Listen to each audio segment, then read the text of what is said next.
Hi, I've been getting quite a few messages from the universe in the direction of some possible future scenario for our society, so I want to speak briefly about that. I once read an article by Malcolm Gladwell that stuck with me for about 20 years now. It was in a book, I think it was in Tipping Point. The title of the article was The Magic Number 150. He wrote, and I'm quoting, "Small, close-knit groups have the power to magnify the epidemic potential of a message or an idea." Think about that sentence. An idea can build and become really powerful within close-knit groups.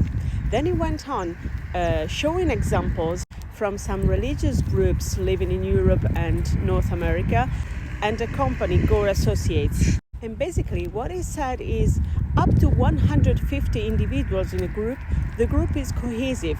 It's a small, neat thing. It works as a system and it's incredibly efficient and effective.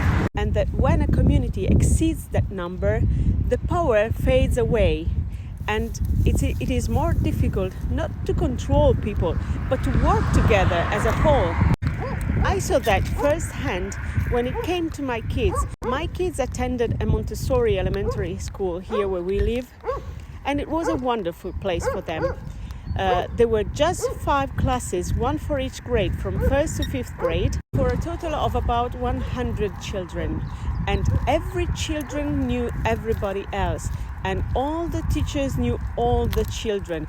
And it really felt like a family. It was a system that was cohesive and worked for a common purpose, which was to stay together happily and grow together. Now, when my youngest kid was about to enter 3rd grade, the school board decided to go bigger. They decided to double in size, so to make 2 classes for each grade. Now, having read that article by Malcolm Gladwell, I thought that was a very bad idea. And I spoke at school and class meetings and said that it was risky for that community to go bigger than that. They, of course, didn't listen to me. Why should they? I mean, business is business, right? And so they got double. And believe me, after a few months, the school was something completely different. The children didn't know anybody outside of their own classrooms. The teacher didn't know who the other children were, and they couldn't really have a relationship with them.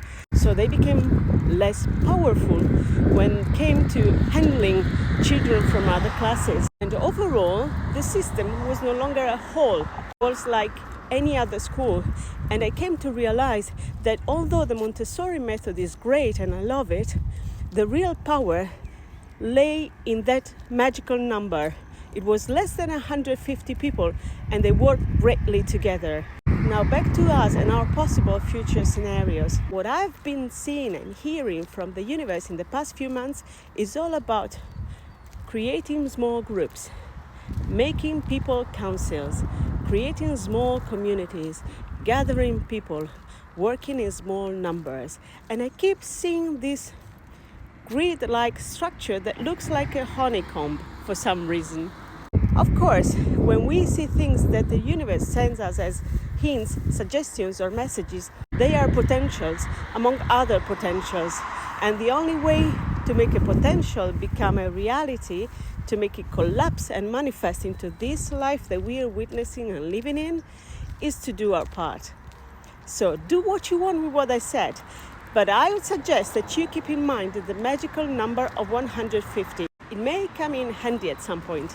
I'm writing about this today on Substack, so if you're interested, the link is in my bio.